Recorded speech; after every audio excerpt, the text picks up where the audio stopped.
अस्सलामुअलैकुम, कैसे हैं आप सब? मैं उम्मीद करती हूँ कि आप सब लोग खैरियत से होंगे। मैं भी अल्हम्दुलिल्लाह बिल्कुल ठीक हूँ। आज मैं आप लोगों के साथ रेड लोबिया की रेसिपी शेयर कर रही हूँ। बहुत ही मज़े की रेसिपी है। रेड लोबिया जिसे राजमा भी कहा जाता है, किडनी बीन्स भी कह सकते हैं आप इसको। इसकी बड़ी अच्छी सी रेसिपी है। अच्छा, ये मैंने तकरीबन हाफ़ केजी रेड लोबिया लिया था। इसको मैंने रात को भिगो के रख दिया था। पूरी रात भिगोने के बाद भी सुबह के टाइम मैं इसको पका रही हूँ। अगर आप लोग रात को ना भी भिगोएँ तो 3-4 घंटे भिगोने के बाद भी आप इसको बना लें तो ये अच्छी तरह से गला हुआ लोबिया बन जाता है। मैं ये शोरबे वाला लोबिया बना रही हूँ जो आप चावल के साथ आराम से खा सकते हैं, रोटी के साथ भी खाया जा सकता है और बड़ी आसान सी रेसिपी है। आपने इसको फ़ॉलो करना है, एंड तक देखना है। मैं इसको कुकर में बॉयल कर रही हूँ। अगर आप इसको देगचे में बॉयल कर रहे हैं, किसी पॉट में बॉयल कर रहे हैं तो आपकी बॉयलिंग टाइमिंग चेंज होगी, क्योंकि कुकर में ये जल्दी बॉयल हो जाएगा और जब आप इसको किसी ओपन बर्तन में या पॉट वगैरह में बॉयल करेंगे तो ये ज़्यादा टाइम लेगा। अच्छा, अब मैंने इसमें तकरीबन 2 लीटर पानी ऐड किया है। इस पानी में ये सारा लोबिया अच्छी तरह से गल जाएगा। अब इसके अंदर मैंने थोड़ा-सा नमक ऐड किया है। नमक आपने अपने हिसाब से ऐड करना है, जितना आपने सालन में इस्तेमाल करना है उसका कुछ थोड़ा सा हिसाब आपने यहाँ पे ऐड कर देना है। फिर मैंने कुकर को बंद करके तकरीबन 30 टू 35 मिनट्स तक मैंने इसको वेट दिया है। अगर आप ओपन पॉट में इसको बॉयल कर रहे हैं, किसी देगचे में इसको बॉयल कर रहे हैं, तो आपने अपने हिसाब से इसको बॉयल करना है जितनी देर में ये लोबिया अच्छी तरह से गल जाए। वैसे आम तौर पर तकरीबन 50 से 55 मिनट लगते हैं। ये देखिए बिल्कुल अच्छी तरह से गल गया था सारा लोबिया। अब इसको मैंने एक अलग से बर्तन में निकाल के रख लिया है। अब इसके बाद मैंने एक देचका लिया है, उसके अंदर मैं हाफ़ कप ऑयल डालूँगी। ये हाफ़ केजी रेड बीन्स हैं, रेड लोबिया है, तो इसमें इतना ही ऑयल काफ़ी होगा, ठीक है? बहुत ज़्यादा ऑयल नहीं डालेंगे हम। अब ऑयल डालने के बाद इसमें मैंने प्याज ऐड करना है। मैंने 2 अदद प्याज लिए हैं, एक मीडियम साइज़ का था और एक थोड़ा बड़ा प्याज था लार्ज साइज़ का। इन दोनों प्याज को मैंने बिल्कुल बारीक-बारीक सा चॉप कर लिया है। ये कटा हुआ सारा प्याज मैं इसके अंदर डाल दूँगी। ये देखिए बिल्कुल छोटा-छोटा सा मैंने इसको काटा हुआ है, क्योंकि ये थोड़ा ग्रेवी वाला, थोड़ा शोरबे वाला सालन है तो इसमें बिल्कुल बारीक-बारीक सा चॉप किया हुआ प्याज जाता है। नहीं तो फिर आपका जो प्याज होगा वो आपके सालन के ऊपर तैरता रहेगा, अगर आप इसको अच्छी तरह से फाइन सा चॉप नहीं करेंगे तो। ये देखिए सारा प्याज मैंने इसके अंदर डाल दिया है।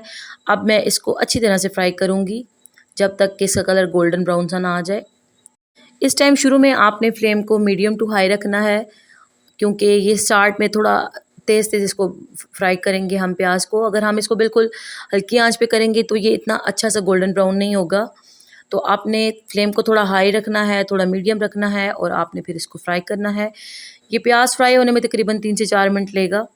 3 से 4 मिनट तक आपने अच्छी तरह से इसको फ्राई कर लेना है। ये देखिए यहाँ पे इसका कलर चेंज होना शुरू हो गया है। ये बड़े मज़े की रेसिपी है, आपने इसको लाज़मी फ़ॉलो करना है और वीडियो को एंड तक देखना है। अगर आप मेरे चैनल पे नए हैं और आपने अभी तक इसको सब्सक्राइब नहीं किया, तो काइंडली मेरे चैनल को सब्सक्राइब कर लीजिए। मेरी वीडियो अगर आपको पसंद आए तो आपने इसको लाइक करना है। आपने वीडियो को स्किप नहीं करना, एंड तक वॉच करना है, तभी आपको पता चलेगा कि आपने स्टेप बाय स्टेप कैसे सारा पकाना है, ठीक है? अब ये देखिए यहाँ पे इसका कलर थोड़ा चेंज होना शुरू हो गया था और 3 से 4 मिनट के अंदर ये अच्छी तरह से गोल्डन ब्राउन सा हो चुका है। इससे ज़्यादा आपने इसको नहीं पकाना, नहीं तो फिर ये ब्लैक हो जाएगा। अब मैंने 2 टमाटर लिए हैं, इनको मैंने बिल्कुल फाइन सा चॉप कर लिया है। ये अब इसके अंदर मैं डाल दूँगी। अच्छा, इससे पहले मैंने इसके अंदर थोड़ा-सा लहसुन भी डाला है, आपने वो भी ऐड करना है, क्योंकि कहते हैं कि दाल थोड़ी बादी होती है तो इसके लिए लहसुन अच्छी चीज़ है। अब टमाटर डालने के बाद थोड़ी देर इनको फ्राई करना है अच्छा सा, कि टमाटर का जो पानी है वो खुश्क हो जाए। ये देखिए थोड़ी देर मैं इनको अच्छी तरह से फ्राई करूँगी। इसके बाद मैं इसमें थोड़ा-सा पानी ऐड करके इसको कवर अप कर दूँगी तकरीबन 3 से 4 मिनट तक के लिए, कि टमाटर जो है वो अच्छी तरह से गल जाएँ। ये देखिए अभी फ़िलहाल तो मैं इसको अच्छी तरह से थोड़ी देर के लिए भूनूँगी, टमाटर ने अपना पानी छोड़ना शुरू कर दिया था। इसके बाद मैं इसमें थोड़ा-सा पानी ऐड कर दूँगी यहाँ पे, और पानी ऐड करने के बाद मैं इसको कवर अप करके रख दूँगी तकरीबन 3 से 4 मिनट के लिए। उन 3 से 4 मिनट के अंदर ये टमाटर जो है ये अच्छी तरह से गल जाएँगे और प्याज भी तकरीबन गल के बिल्कुल नरम सा हो जाएगा। अच्छा, ये जब आपने दम लगाना है ना पानी डालने के बाद, ये आपने बिल्कुल लो फ्लेम पे रखना है यहाँ पे। अब यहाँ से आप फ्लेम को बिल्कुल लो कर दें और इसको 3 से 4 मिनट के लिए छोड़ दें कवर अप करके। इतनी देर में ये बिल्कुल गल जाएँगे प्याज और टमाटर जो हैं। 3 से 4 मिनट के बाद जब मैंने ढक्कन उतारा है तो ये देखिए बिल्कुल गला हुआ था ये सारा मसाला। अब मैं इसके अंदर ड्राई स्पाइसेस ऐड करूँगी, जिसमें मैंने कुटी हुई लाल मिर्च 1 चम्मच ली है, सुरख मिर्च मैंने पिसी हुई 1 चम्मच ली है, हल्दी मैंने आधा चम्मच से थोड़ा ज़्यादा लिया है, सूखा धनिया मैंने 1 चम्मच भर के डाला है, नमक मैंने 1 चम्मच लिया है क्योंकि थोड़ा-सा मैं पहले भी डाल चुकी हूँ, आप अपनी मर्ज़ी से जितना डालना चाहें। नमक इसमें मैंने ज़्यादा लिया है क्योंकि हाफ़ केजी है, तो इसमें इतना नमक काफ़ी है, ठीक है। आपने अपने हिसाब से अपने टेस्ट के मुताबिक डालना है। और थोड़ा-सा मैंने इसके अंदर अदरक पाउडर लिया है, आप चाहें तो ताज़ा अदरक को पीस के भी डाल सकते हैं। थोड़ा-सा इसके अंदर मैंने ज़ीरा पाउडर भी डाला था। फिर ये मसाले डालने के बाद चूँकि वो जलना शुरू हो जाते हैं फ़ौरन से, तो आपने थोड़ा-सा पानी डाल के इनको थोड़ी देर के लिए भूनना है। थोड़ी देर के लिए मसालों को अच्छी तरह भून लें कि इनके जो कच्चापन है वो ख़त्म हो जाए और अच्छी सी खुशबू आना शुरू हो जाए। यहाँ पे आपने फ्लेम को हाई कर लेना है, ठीक है। इसके बाद जो मैंने दाल बॉयल करके रखी है वो तकरीबन हाफ़ कप के करीब मैं लूँगी और उस दाल को मैं इसके अंदर मिक्सर के अंदर डाल दूँगी, इस मसाले के अंदर डाल दूँगी। इससे ये होगा कि आपका जो सालन है, अगर आपने उसका शोरबा भी बनाना है तो वो बहुत अच्छा सा गाढ़ा सा बनेगा। अगर आप ग्रेवी बना रहे हैं तो वो तो और ही टेस्टी बनेगी। थोड़ी देर इसको मैंने भूनने के बाद अब इसको मैंने मसल लेना है। आप चम्मच की मदद से इसको यहीं पे मसल लें, नहीं तो आप इसको मैशर की मदद से भी यहीं पे मसल सकते हैं। ये देखिए अच्छी तरह से आपने दाल को पीस लेना है इसके अंदर कि ये सारे जो मसाला है, जो अभी आपने प्याज, टमाटर और मसाले ऐड किए हैं, उनके अंदर ये दाल बिल्कुल अच्छी तरह से मिक्स हो जाए और यहीं पे थोड़ा-सा ग्रेवी का अच्छा सा मसाला सा बन जाए। दाल को मिक्स करने के बाद मैंने इसको थोड़ी देर के लिए कवर किया था। इसके बाद ये देखें बड़ा अच्छा सा ये मिक्सचर बन चुका था, मसाला बड़ा अच्छा सा लग रहा था और कलर भी बहुत मज़े का था इसका, बिल्कुल फ्रेश रेड सा। ये देख सकते हैं आप, ये बिल्कुल टमाटर, प्याज इसके अंदर मिक्स हो चुका है। थोड़ी देर मैं इसको भूनूंगी कि इसके अंदर अगर कोई कच्चापन है तो वो बिल्कुल ख़त्म हो जाए और सारे मसाले मिक्सअप हो जाएं। ये देखिए ये बहुत अच्छी तरह से सारा मसाला मिक्स हो गया था और बहुत मज़े की खुशबू थी। अब जो मैंने दाल बॉयल करके रखी हुई है वो सारी दाल मैं इसके अंदर डाल दूँगी। ये देखें ये सारी दाल मैंने बॉयल की हुई है पहले से और बिल्कुल अच्छी तरह से गली हुई दाल है। ये सारा इसके अंदर ऐड करने के बाद मैं इसको थोड़ी देर के लिए भूनूंगी। ये जो थोड़ा सा पानी इसके अंदर है इसको मैं ड्राई कर लूँगी। फ्लेम आपने यहाँ पे हाई रखना है। हाई फ्लेम के अंदर आपने ये प्रोसीजर करना है कि दाल का जो पानी है वो थोड़ा सा खुश्क हो जाए और ये सारे जितने भी मसाला बनाया है हमने टमाटर प्याज का और खुश्क मसालों का, ये सारा इसके अंदर मिक्स हो जाए।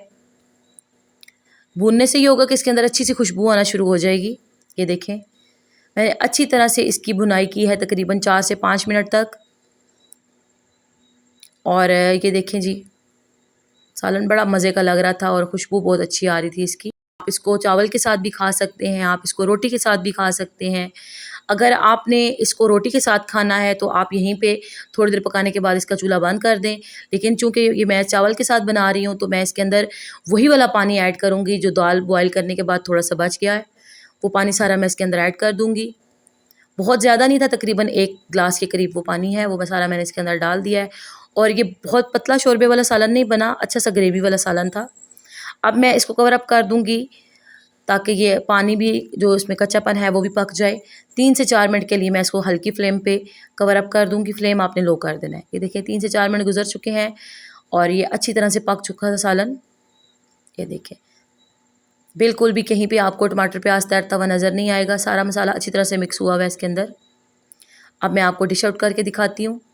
ये देखें आप इसके अंदर यहाँ पे सब्ज़ धनिया भी डाल सकते हैं, सब्ज़ मिर्च भी लाजमी ऐड करें। मेरे पास अवेलेबल नहीं थी तो मैंने ये 2 चीज़ें नहीं डाली, लेकिन आपने वो लाजमी डालनी है। और इसके बाद यहाँ पे एंड पे मैंने इसके अंदर गरम मसाला पाउडर भी डाला था, उससे बहुत अच्छा सा टेस्ट आ जाता है। ये सारा सालन मैं इस बोल के अंदर निकाल लूँगी। अब मैं आपको इसकी फ़ाइनल लुक दिखाती हूँ कि ये बिल्कुल पकने के बाद कैसा लग रहा है। ये देखें जी, ये है मेरे लोबिया की फ़ाइनल लुक। बहुत ही टेस्टी पका हुआ था, बहुत ही मज़े का था और अच्छी तरह से गला हुआ लोबिया है। आप इसको चावल के साथ खाएं, रोटी के साथ खाएं, जैसे भी खाएं, बहुत ही मज़े का है। और छोटे बच्चों को खिलाएं, ये बहुत हेल्दी होता है बच्चों के लिए। तो वैसे आप बॉयल लोबिया भी बच्चों को खिला सकते हैं। ये देखें बहुत ही मज़े की ग्रेवी सी बनी हुई थी इसकी। अगर आप मेरे चैनल पे नए हैं और आपने अभी तक इसको सब्सक्राइब नहीं किया तो काइंडली मेरे चैनल को सब्सक्राइब कर लीजिए, थोड़ी सी सपोर्ट शो कीजिए। और अगर मेरी वीडियो आपको पसंद आई है तो आपने इसको लाजमी लाइक करना है। And thanks for watching.